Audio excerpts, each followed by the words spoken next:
I'm Liam Ferris. I run a home haunt in Garden Grove, Ferris Haunt. I've been, well, I guess quite right, advance the slide and then look at the notes that I was going to talk to you about. So I've been haunting for like a very long time, since like, late 80s, early 90s in my mom's front yard.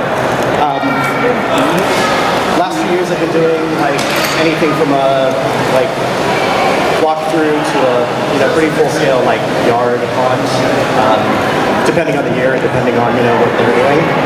So yeah, I've been haunting for a long time, and one of the things that I started doing like 2011, 2012-ish, I can't remember exactly when, but I incorporated a photo booth into my home haunt. I had a walkthrough in the garage. The last room was basically like a webcam in the wall, and then a computer in the back with like running the actual like photo booth on my Mac, and then a button that I had gone through an Arduino to it was just this crazy Frankenstein of a thing, but it worked, and it was pretty cool. And it actually triggered a scare at the same time too, which is pretty neat, which I will talk about a little bit more later. But today what I wanted to talk about was why would you add a photo booth to your haunt? And it kind of depends for home haunts versus professional haunts. I think there's some overlap in the two. I'm just going to bring my photo booth up in a sec. If you guys want to try it, it's right there. I'm not going to be bothered if you stand up and take a picture of this. And then I'll set it up again after the presentation and try that again. But what I found is that, obviously Instagram is built on people loving to take pictures of themselves, and it's kind of like that generation, and giving people an opportunity or a reminder to take a picture of themselves and then share that socially can be really powerful for driving people to your Facebook page, Instagram, blah, blah, blah. You guys know this, that's probably why you're here. But so I don't know if I really need to make an argument for or against. I don't know why I make an argument against. But ultimately, home haunts, it's a great way to drive, more fans, to maintain fans and stay in touch with them throughout the year. For pro haunts, same situation, but then there's also kind of a revenue aspect where, if you want to offer hard copies of photos that people take in your photo booth, that could be a really great revenue stream too. So I wanted to talk a little bit about the hardware that I'm using today, and then we're going to kind of go, this is kind of like Photo Booth 101, and then we'll go to Photo Booth 202, which is kind of like the more advanced, adding additional things, using something besides an iPad, printing photos and that type of thing. So, like I said, my first haunted photo booth was just kind of like this Frankenstein of technology. It was a really old Mac laptop sitting in the back of my haunt. It was a webcam that I embedded in a wall panel in the last room. There was an Arduino that was triggered by a push button that would set off an electronic firecracker and would attempt to take a photo in sync with that. We'll talk more about that in a little while. It didn't go particularly well just because there's no real way to time photo booth on the Mac, the actual Mac application. It's a little touchy, especially when you're running an older machine and it's oh, you want me to take a picture? Good, I'll do that in 3 seconds, or I'll maybe do it in 4 seconds. So it was a little tough timing. There is technology and hardware out there that you can get to actually be able to make those cool things that you see on BuzzFeed every year. Look at all these people getting stared at a haunted house. You can actually set that up. But again, Photo Booth 202, so we'll talk about that in a few minutes. So I'm actually going to bring the photo booth up and just kind of talk you through it, what it is.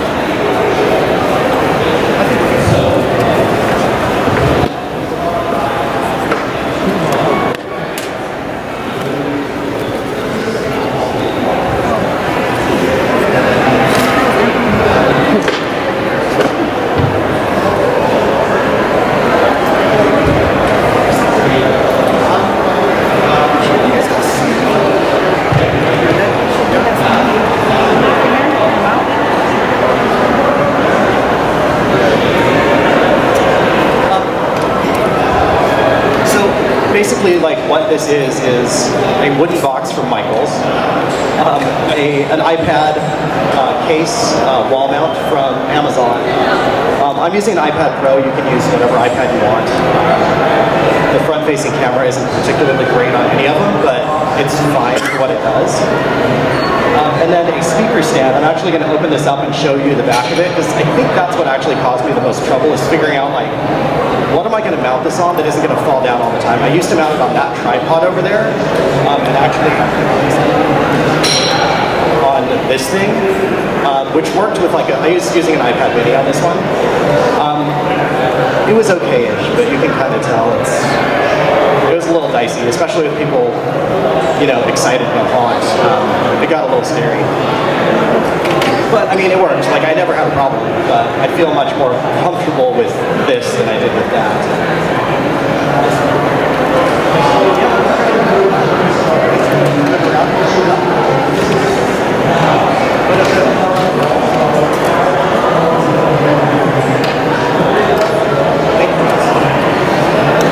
Assistance. So, what this is, hey Ollie. Ollie, no, can you pull the fabric down? Can you un-Velcro it so you can see that too? I guess you can see it right there too. Like, it's just that speaker stand. So it's like nice and solid. It's made to hold, you know, a speaker. Super solid and actually really affordable too. Like, they can be as low as like $20 or so. And then, as you can see on the top, what I did, and this is another one of those things where there's a lot of test and adjust, but this is kind of what I've ended up with. I drilled a hole in the bottom of the wooden case. I don't know if you can see that, but the stand actually goes through the bottom of the case, and then I've actually got the stand mount on the top of the case. So I used to have the mount at the bottom of the case, and like, it was fine, but this is a lot more solid.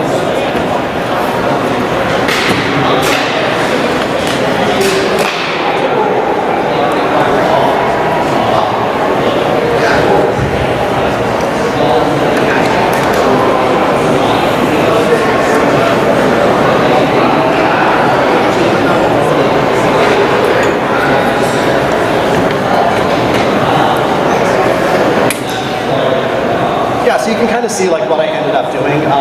You know, again, like, it was just fine mounting it on the bottom. It was not a big deal, but it's a lot more solid because you kind of get that that integrity at the bottom, and then it actually like mounts to the top. Those mounts can also be had at, you know, Amazon or your favorite like AV warehouse, whatever you like. And it just makes for a really easy to put together system that again is really solid because it's made to hold these like, you know, 50, 100-pound speakers. So holding this, you know, 10-pound box in an iPad is not a problem. I also kind of dressed it up. Can you lift the fabric up a little bit? You can actually lift it. So I ended up getting these speaker stand covers. Also, they're just like nylon kind of stuff, just to dress it up. I mean, most of the time in the Haunt, it's behind something anyway, or I just use like jute netting or whatever to put around it. But these are an option too. They can be obscenely expensive unless you find them on sale. And when you find them on sale, they're not expensive at all. So wait till they're on sale if you're going to buy something like that. What else? Oh, lighting. Miles, can you hold the light up? Yeah.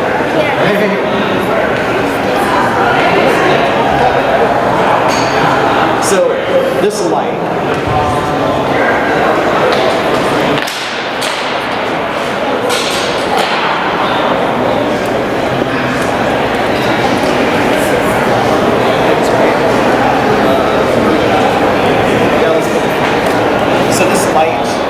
this light, I bought it like, you know, B&H or something. There was like a full-on, like a lighting package.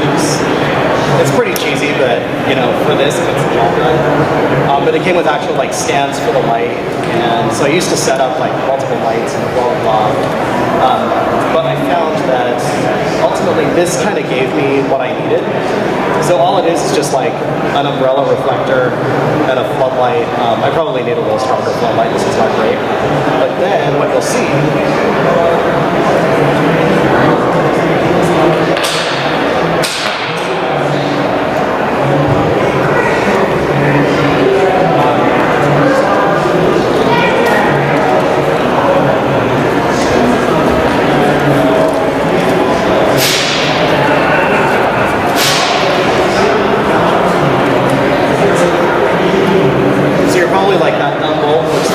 instant, the talking thing, but that's what the light mounts to if I decide to mount light. It depends, like the front-facing camera in the iPad Pro is actually really nice. It deals with, light like this just fine. So that's why I didn't set it up, but you can, it's really easy to use. The other thing that I've used in the past are actually like, you can buy these LED arrays, pretty cheap on Amazon. Battery powered, which is the only kind of issue with it, but those are nice too. And that actually, it mounts to the same bolt. It's just like a little rectangular LED array. So it really depends what kind of lighting you have and what the room that you're putting this in looks like. But it's another way to make sure you're nice and lit up. But again, when people are kind of moving around, you want a little extra lighting too, just so that your the exposure can capture them and you don't get too many colors.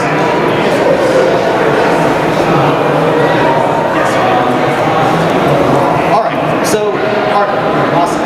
I'm on slide 4. We're 10 minutes in, so 12 slides are maybe great. Thank you, Miles. Appreciate it. Oh, look, hey, it's the slide that I was going to share when I was talking about all that. No, leave it. Leave it back for just a second. So I can make sure I actually mentioned everything I was going to mention.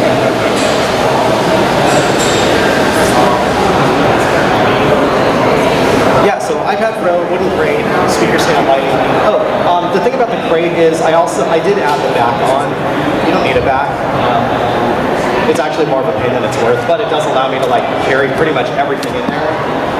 Almost the entire, the iPad, associated hardware, whatever else actually fits inside the box, so it's nice and easy to carry. Any questions about hardware, any of that stuff?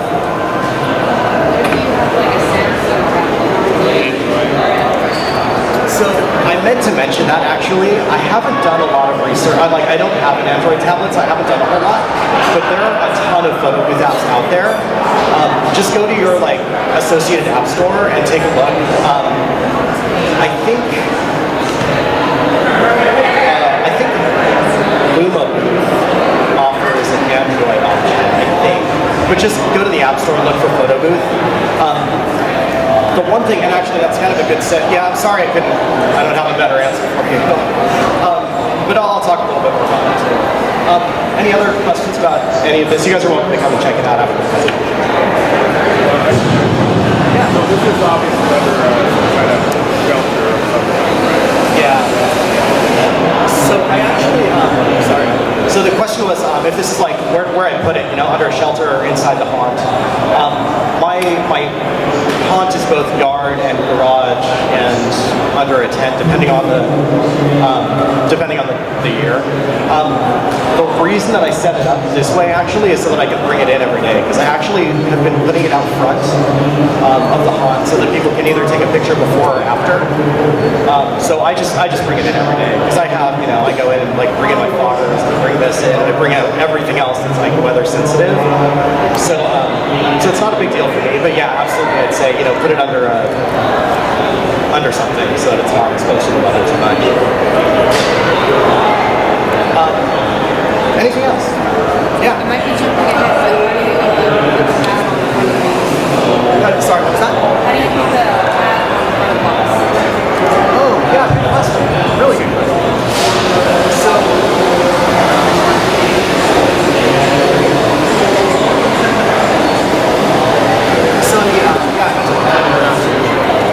So this white thing right here, sorry. So the white frame is just an iPad frame, iPad wall mount frame. This also went through a lot of test and adjust, where I've built a few iterations of this. This one is nice because it has built-in mounts. The first one I had we put it in the wagon. These stupid little rubber things that would come out all the time because they wanted to accommodate every tablet. This one's specific to this tablet, so it has permanent mounts in it. They're just these rubber rings that hold the iPad in. I also previously, for some, I was worried about people pressing the home button, quitting out of the app. Since we're talking about software, we might as well talk about this too.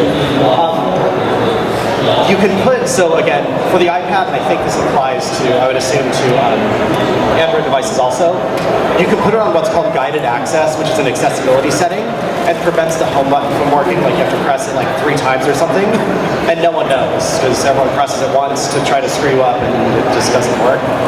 And they, oh, thanks. Yeah, so these are those stupid little like rubber mounts that were in the old thing. Terrible. They are awful. They're not great. I still have them for some reason. And so that basically all that does, that frame is made to like mount an iPad to a wall. So if you're like super high tech and you have like, you know, an extra iPad, an extra iPad and like home automation, and you want an iPad, you know, to control your house, you would mount this on your wall. That's all it is. Just look for an iPad photo mount or iPad wall mount or particular device wall mount. And you'll find one. They're 10, 20 bucks. And it just screws in, like it's got screw holes in the back, you just screw it into the wood. That's the nice thing about like using just a wood crate, is you can just do whatever you want. Yeah, thanks. I did, yeah. I've been meaning to actually put a list together of all the stuff like that I actually bought. I can do that, and I've got my info at the end. I can post it on like my homepage or something. Just point you to like the exact. This you're setting down, is it running off an internal battery? It is. Yeah, actually, so the question was if this is running off the internal iPad battery.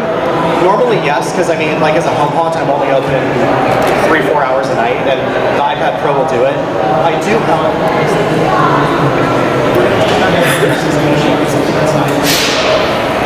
So I don't have it plugged in, but I do have a charger plugged in that I can plug in. And actually, that's the other thing. Sorry. Yeah, so I do have an iPad charger with a nice long cable.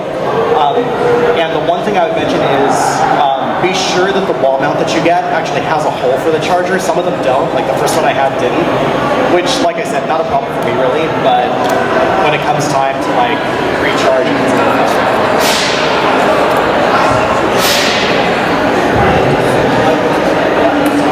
Yeah. So the first time you had the right for the wall charger, so does that mean you have to take the mount off to extract the data? Good question. So actually, that's another good segue actually into talking about like how the photos get from the iPad to wherever they're going to go. If you want to come up and take a picture afterwards, you'll actually see you can actually text or email. So I have it just tethered to my phone right now. If you have, you know, like at home I've got my Wi-Fi, so it's connected to my Wi-Fi, and you can, you know, text or email, or actually I upload to Dropbox as well, and so.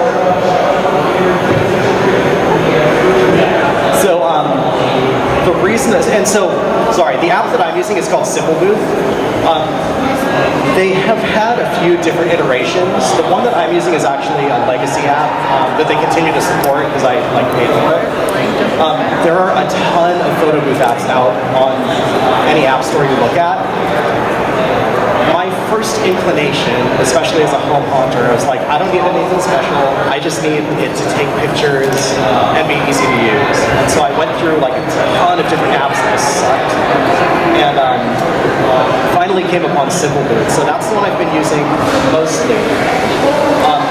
They haven't, so the one that I'm using, they don't sell anymore, but it was like a flat fee. So it was like $50 or something for the app, for the license. But now they actually do something different where they charge, not per event, but per month. So you can do like, I think it's like $29 for like a month-long activation. You don't have to like renew every month, but you could, you know, turn it on for October for $29 and that's it. There's another one, I think Luma Booth is like $20 for the month. So the reason that I mention this is that because there are so many photo booth apps out there, a lot of them are horrendous. And even though you're like, I just need to take a picture on my iPad, it shouldn't be that hard. They're not great. So like, I would suggest to alleviate the frustration and just spend the money up front. It's totally worth it. the other thing that I wanted to mention is like I'm using so besides for being able to text from the app itself, text and email from the app itself. You can post to your Facebook page. So if you automatically want to post to your Facebook page, you can. Or if you want to allow your users to share to their Facebook page, they can do that too. The other thing I do is it allows you to upload to Dropbox automatically. This is going to come in 202 that we're going to have time for. Maybe. But the reason I upload to Dropbox is not only for like archiving purposes, but also because I have like this workflow that prints. So if you do want to do hard copies, that's how I'm actually printing. To sort of circle back one more time.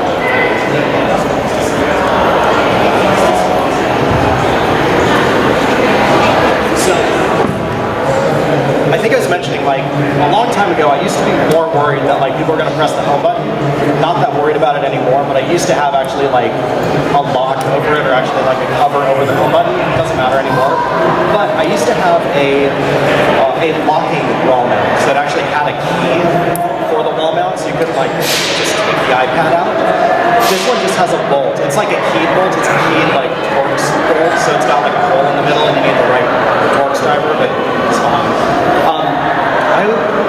I've never needed the key mounted. It was just such a pain in the butt. Like I was actually at a friend's birthday party, or her kid's birthday party, and I forgot the key, and my wife had to like run home to get the key for the stupid thing. So like, two morals of the story: don't bother with keys, and be sure you just keep all your stuff together. Because you're inevitably gonna forget something.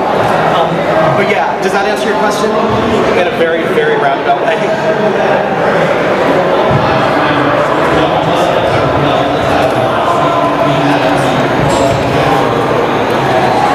Let's see. Hey, Photo Booth 202, cool. So the last few minutes here I wanted to talk about like sort of taking it to the next level. That's all like, if you want to get an iPad, have a photo booth at your home haunt or pro haunt really easily and not too much more. This is a great setup. Like this is a really easy, reliable way. I've never had it crash on me. I don't, surprising. I don't know, it works great. I'm really happy. So I would highly recommend it. But I did want to talk about like sort of the next level, because I mentioned a few things around like, you know, DSLRs and printing and like, you know, printing for revenue streams and that type of thing from our haunts. And of course, like as any respectable home haunter, you're always going to take it to the insane next level. So of course I did, because that's just what we're supposed to do. So a couple of years ago I decided that I wanted to be able to print hard copies. I wasn't sure if I was going to do it for the haunt, but my wife teaches elementary school. She's always like printing pictures for her kids. You know, having kids, the grandparents always want pictures, so I was like, I'm going to get a photo printer. So, oh wait, no, incorrect. Sorry, starting with DSLRs, because I don't know as much about that. We're going to talk photo printers in just a minute. So, if you want to use something besides an iPad with a front-facing camera or a tablet with a front-facing camera, the obvious next choice is like a true DSLR camera. Typically with that setup, you're going to be using an actual like computer. There are different applications out there that will allow you to use DSLRs. Obviously, like the quality is going to be much better. You have a lot more opportunity to like do different things than you do with just an iPad. One of those is to connect to additional technology and triggers that will allow you again to do those cool like BuzzFeed stories that you see every October. Like, all these people getting scared in a haunted house, and like it captures them exactly at the right time when it's like the truck is driving up or whatever it is. So yeah, so DSLRs and a true like computer, obviously a much more complex setup, but a lot more flexibility too. I don't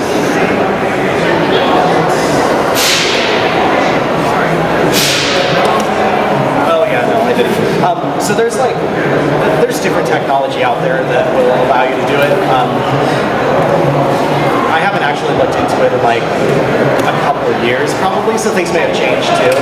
But basically it's, you know, if you're running like Peekaboo or Boombox or whatever, you know, you're gonna get your signal, you're gonna send your signal to your prop. You can also send your signal to the trigger for your DSLR so that you can actually like bring it all into the same thing. So like I was saying when I was trying to do the electronic firecracker in my very first photo booth, the timing sucked. You can actually make the timing so it's exactly right, so you can get this really cool pictures of your guests. So photo printers, I know more about this than I do about DSLRs. So photo printers, I kind of went through the same process where I actually ended up, you know, looking around and going, oh, I could just use my inkjet and, you know, photo paper. And like that's like the logical first thing that you think of. Because you're like, I already have this, and I just need to buy the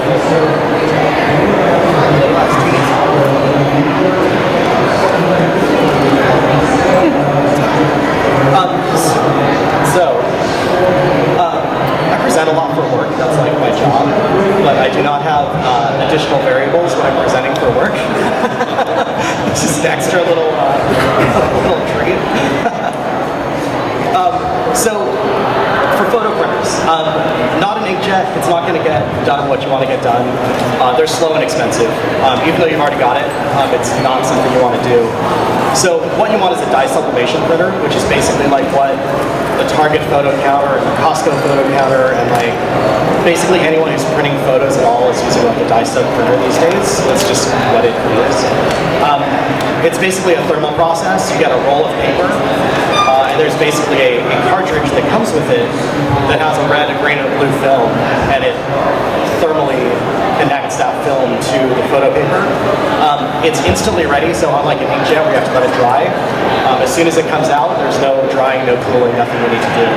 Your photo's ready. It's so funny, like people like shake their like Polaroid picture, which you do, but it's fine. It's not gonna hurt. So when I discovered this whole dye sublimation thing, I was like, oh, I need to get one of those. Cool. So Canon and I think Kodak now have different dye sub printers that are like consumer grade. So the cool thing about them is that they have AirPrint built in. So if I'm printing from an iPad, I was mentioning like I need an additional computer that is actually connected to the printer. That's connected to the printer and that is actually running an application to monitor my Dropbox folder and send any new image coming into that Dropbox folder to the printer as a print job. So there's a lot of like workflows that go on behind the scenes. So you look at these consumer grade dye sub printers and you go, oh, AirPrint's built in, I can just print directly from my iPad, awesome. Yes, you can. I end up buying a Canon Selfie. It's actually a really good printer, but it only holds like, it's either 12 or 20 films. It's 12 or 20. So you have to replace it fairly frequently, and it's not particularly efficient. It's like a 30 to 45 second print job process, generally. So not great. And then also your iPad's going to give you a notification that says, hey, I sent an AirPrint job. And so you actually have to, like, it's a dialog box from the iPad itself that your user, your guest, has to actually like tap, okay, great, done. So I didn't like that either. So the Canon Selfie or any other like consumer grade dye sub is going to be $150-ish, $125 on sale. Like if you're at your friend's birthday party and they want to print photos, it's awesome. If you're going to print, 20 or 40 or 50 photos, it's great. If you're cranking out photos all night, it is not great. So the next step up, and again, this is kind of talking about like all the different stumbles and learning opportunities. I ended up with the High-Tide P525L, 450 or $500. Sometimes it's on sale for as low as $399. Does not have AirPrint built in, so you can't print directly. But I do have. I feel like I put another slide in, but it's not there. That's okay. So basically what happens is, as I was saying, I'm uploading all my photos to Dropbox. So I actually have an application.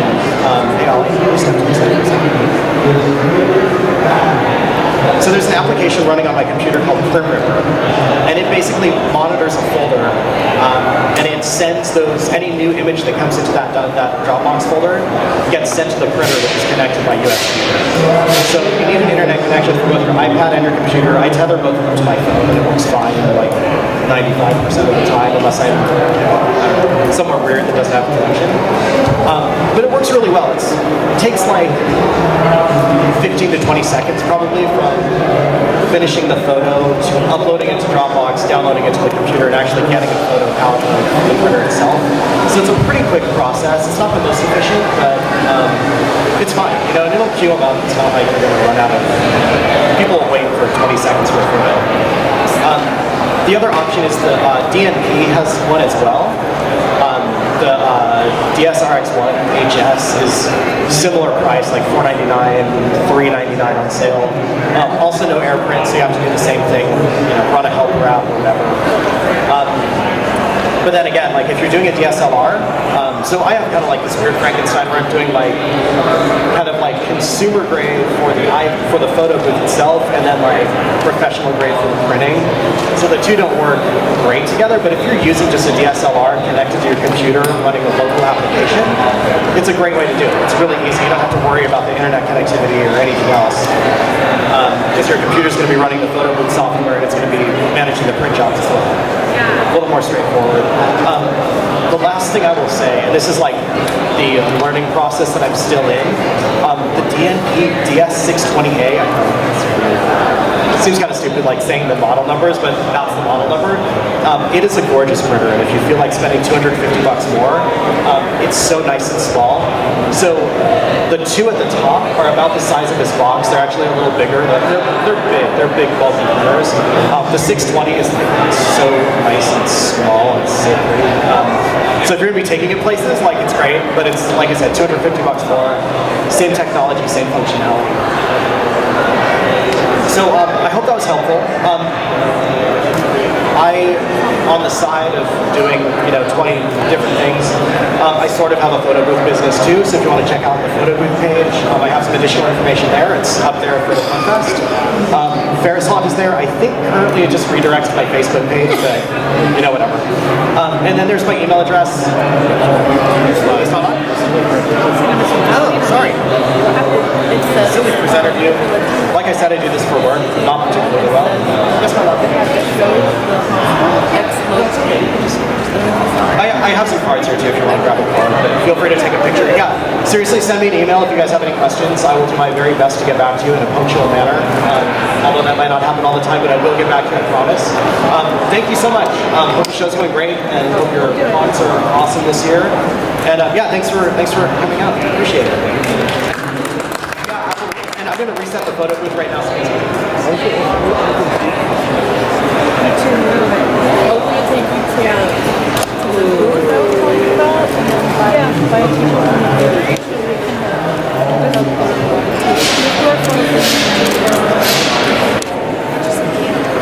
So that means you guys have printed the videos and that thing?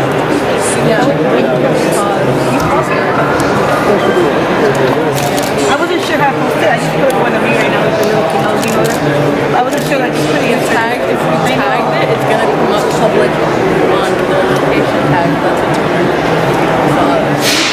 Because I just put it on like, I tagged something yesterday. I got 250. You have to go to the restaurant. Can we go?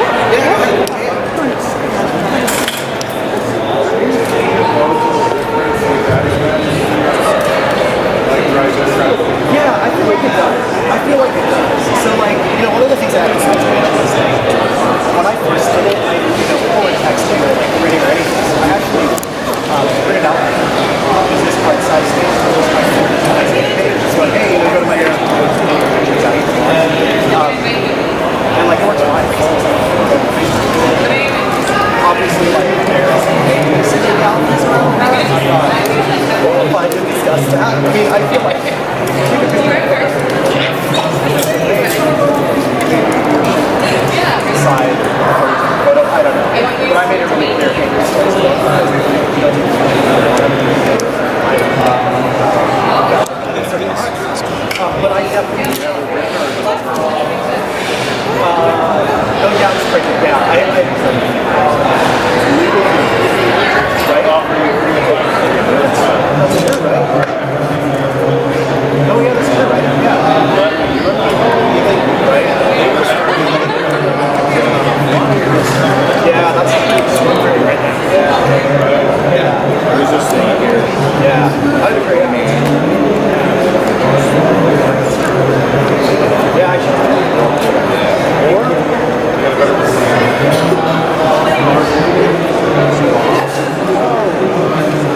absolutely. Thank you. Yeah, thanks for coming.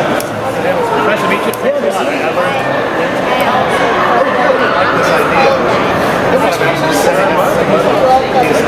Right now, so we kind of manually operate it. We tell them we got a little scene. But I thought this was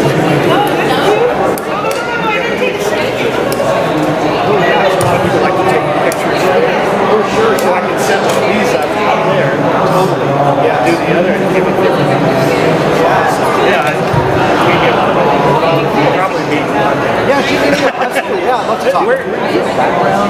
I do, yes. I should have mentioned it too. Like, I usually have a facade in front, and so I usually put it like outside the front entrance because there's usually like a crypt or cemetery or something, and so I just have it.